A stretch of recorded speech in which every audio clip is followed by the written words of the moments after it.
My sister leaned back in her chair, arms crossed, her voice loud enough for the entire New Year's dinner table to turn their heads. You're already in your mid-30s and still single? Must be tough spending New Year's alone, huh? Her smirk glowed brighter than the chandelier above us. Forks paused, eyes shifted toward me. Someone stifled a laugh. I didn't blink. I didn't shrink. I simply set my glass down, folded my napkin, and looked straight at her. You don't have to worry about me, I said calmly. I've been married for a long time. The entire room stopped breathing. My mom froze mid-toast, her champagne glass suspended in the air. My dad coughed hard enough to shake the table. My brother's girlfriend actually dropped her fork. My sister's smile vanished instantly. Married? She repeated, her voice cracking. To who? I took a slow sip of water, letting the silence stretch just enough to cut the air open. You'll meet him soon, I said softly. My sister scoffed, trying to recover her confidence. So you just secretly got married, right? Sure. And I'm the Queen of England. Mom leaned forward, her voice trembling with irritation. Why wouldn't you tell us something like that? We're your family. I met her eyes, unbothered and steady. You never asked about my life. Dad muttered, Well, where is this husband of yours then? I set my glass down again, slower this time. He's on his way around the table. Chairs shifted, faces paled, whispers started, and then, from behind me, the front door opened. A deep voice carried through the hallway. Sorry I'm late. Every hat at the table whipped toward the doorway as if yanked by strings. Footsteps echoed across the marble floor. Slow, confident, unhurried. My sister's jaw actually dropped. My mom's hand shook so hard her drink spilled onto the tablecloth. And then he stepped into view. Tall, sharp suit, warm, steady eyes, the kind of man who made the air shift when he entered a room. He walked straight toward me, leaned down, and kissed the top of my head like he'd done it 1,000 times. Sorry, he murmured softly. Traffic. My sister made a squeaking noise I had never heard from a human before. My mom's eyes darted from him to me like she was solving a math equation she had never studied for. You're married to him? He extended a polite smile. Nice to meet you all. I'm Ethan. My dad cleared his throat, confused and suddenly very polite. Oh, welcome. Please have a seat. Ethan took the chair beside me, resting his hand on mine with a familiarity that electrified the table. My sister leaned forward, eyes sharp with disbelief. How long have you two been together? Ethan didn't hesitate. 3 years. 3 years? She choked. And you never told us? I shrugged. You never asked about my life, only about my flaws. My sister's face twisted. So, you just hid a whole husband from everyone. Ethan gently squeezed my hand. She didn't hide me. She protected me. Mom stiffened. Protected you from what? He turned to her, his gaze steady. From people who belittle her every chance they get. The table fell into stunned silence, and then Ethan looked at my sister. Especially you. My sister recoiled like Ethan's words had physically struck her. Excuse me? She snapped, her voice cracking. What exactly is that supposed to mean? Ethan didn't blink. He rested his arm on the back of my chair, relaxed, unbothered, the perfect opposite of the chaos simmering across the table. It means, he said calmly, I've heard the way you talk to her, the way you compare, mock, and undermine her. You call it jokes. I call it cruelty. My sister's cheeks flamed red. You don't even know me. Ethan raised an eyebrow. I know enough. Mom jumped in, flustered, trying to regain control of the situation. Arya, honey, why didn't you tell us he was coming? We would have prepared a place at the table. I looked at her, expression flat. You told everyone I'd be alone this year. Why would I correct you? Mom blinked rapidly. I I didn't mean it like that. Then how did you mean it? Ethan asked quietly.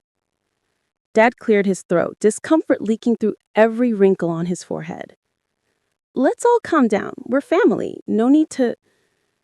Actually, Ethan cut in, his voice gentle but firm. Family doesn't shame someone for being single or older or different. My sister scoffed. Oh, please. She's not a victim. She's boring. No career, no real achievements, nothing going on in her life. We were being honest. Ethan leaned forward, eyes sharp. You're very loud for someone who knows so little. The cable went dead silent. My sister folded her arms, bitter. So tell us then, she spat. What's so special about her? Ethan looked at her, not with anger, but with a calm certainty that made everyone lean in. With her, he said softly, everything. My sister scoffed so loudly it echoed off the dining room walls. Everything? Seriously?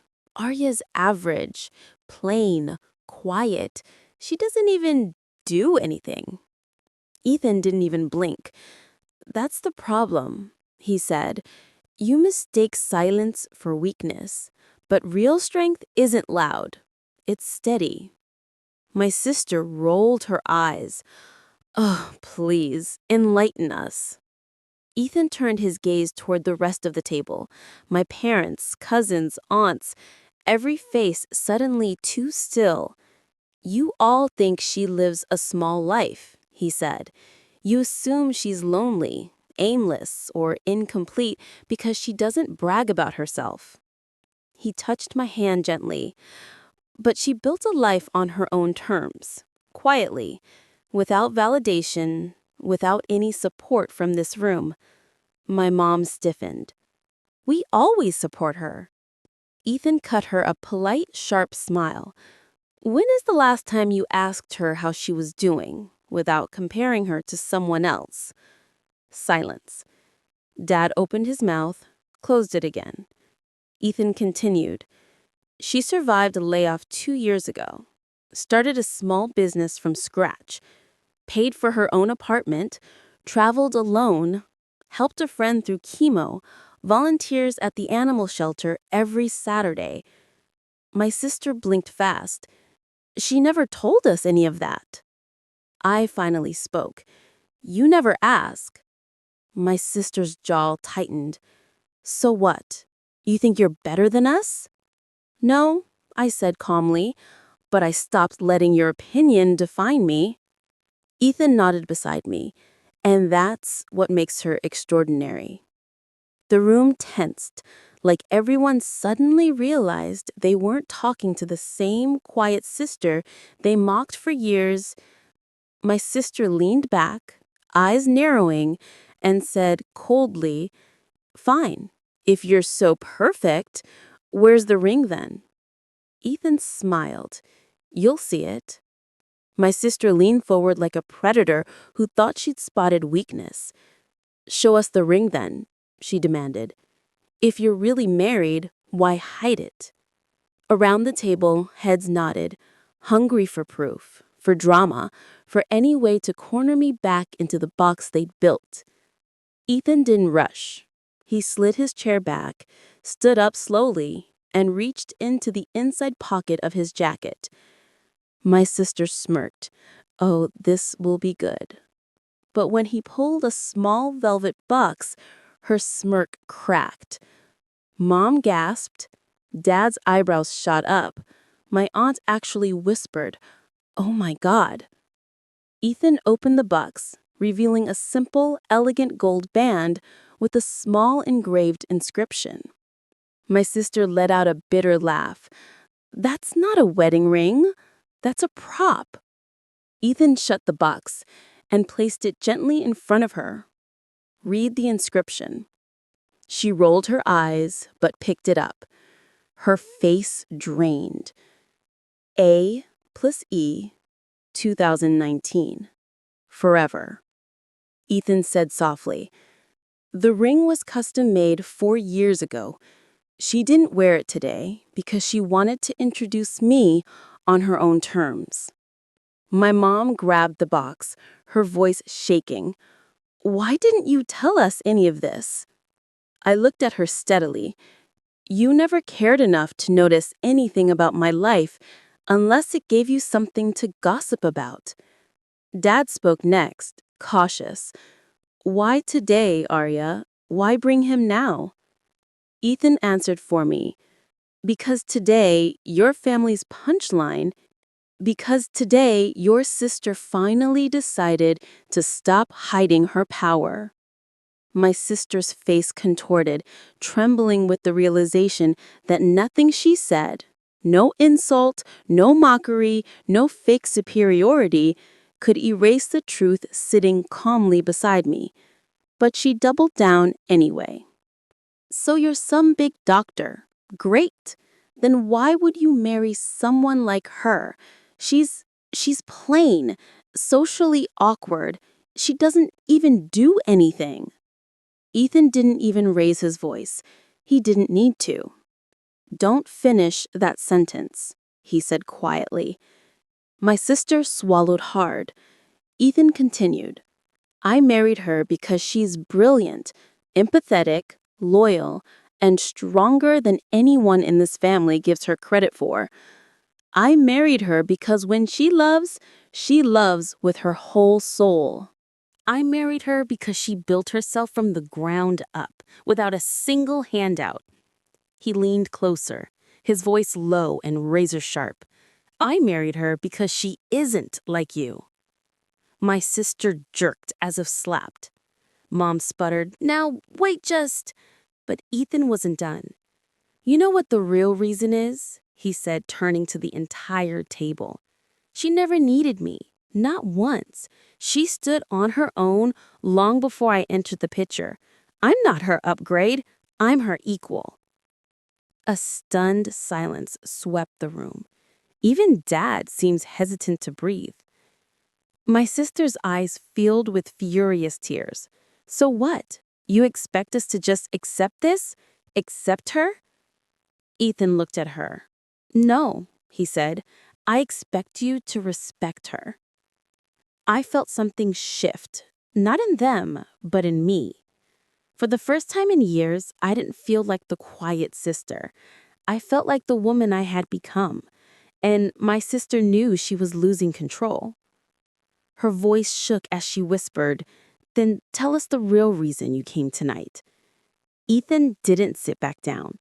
He stood there, tall, steady, unbothered, while every person at that table leaned in, waiting for the final blow, waiting for the truth my sister wasn't ready for. He rested one hand on my shoulder, then looked directly at her. You want the real reason I came tonight? He said quietly. It's simple. My sister swallowed, gripping the edge of the table. Ethan continued. I came because Arya asked me not to hide anymore. Her head snapped toward me. You told him to come? I nodded. For years, you all treated me like I was invisible, like a background character, like someone whose life didn't begin until you decided it had value. My mom shook her head rapidly. That's not true. Oh, it is, I said calmly. You only paid attention to my age, my relationship status, my so-called failures. Not once did any of you ask if I was happy. Silence. I looked around the table at the faces that had shaped my childhood with comparisons, criticisms, and condescending jokes. You tried to humiliate me tonight, again, for being single, for being in my 30s, for not matching your expectations. My sister's lip trembled. That wasn't intentional. That doesn't make it less cruel. Ethan squeezed my shoulder gently. I came, he said, because she deserves to walk into a room and